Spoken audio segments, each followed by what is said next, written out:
Sadiq Khan joins us now. Very good morning to you. And welcome really good to be here. Really good to be here. The man who may potentially be the American president in 6 months' time says he'll remember your comments, Sadiq Khan, and he doesn't forget things like that. Bit menacing. What was your reaction?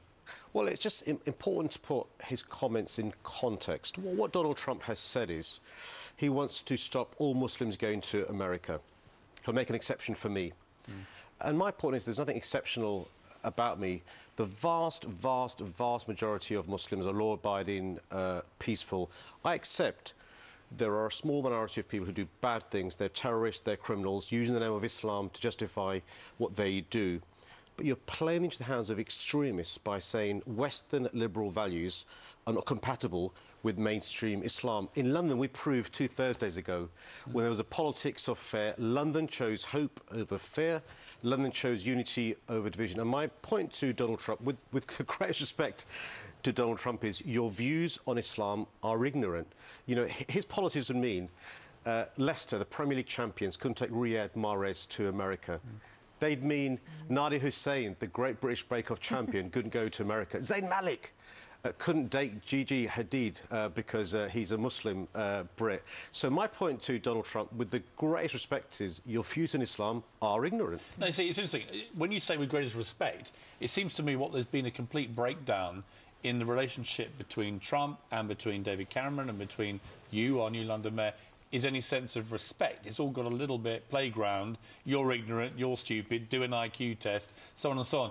Whichever side of this debate you're on, and Trump has a lot of people, as you know, who support him, and he may well win this election. It can't be healthy for you as London mayor or for the British Prime Minister to continue for much longer just trading insults with him.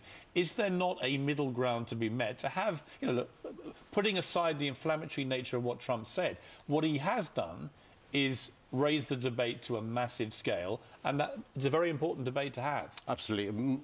On your programme, I invite Donald Trump to come to London. Okay. Meet my wife and my daughters, meet my friends and my neighbours, meet Londoners, not just the Zayn Maliks and the Nadia Hussains and the Riyad Mahrezes. Meet Londoners who are British, they're Londoners, they're Muslim. You know the great thing about London?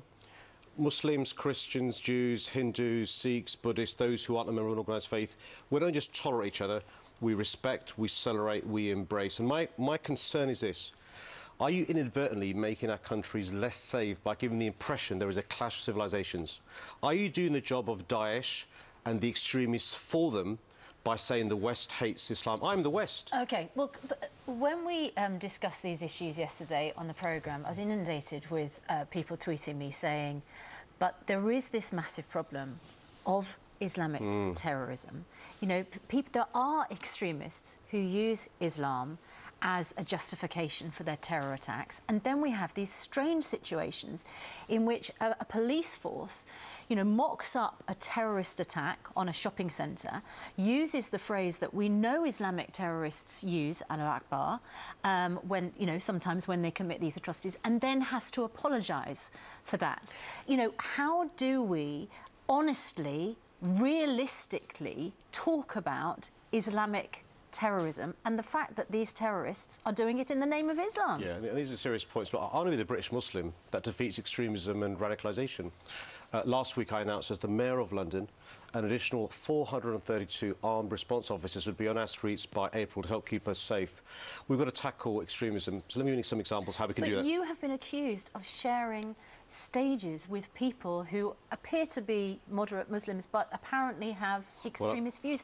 I mean, you must wonder sometimes about friends, colleagues, you know, and where their views become extreme and whether that is in any way justifiable. I was called many things during the campaign and London gave its verdict. I mean, so let me be clear. So if we teach our youngsters how to be resilient, so when a charismatic preacher of hate comes along and says, listen, these non-Muslims hate you, the West hates you, you say, what are you talking about? My best friends are non-Muslims. My teacher loves me and adores me, so does my employer.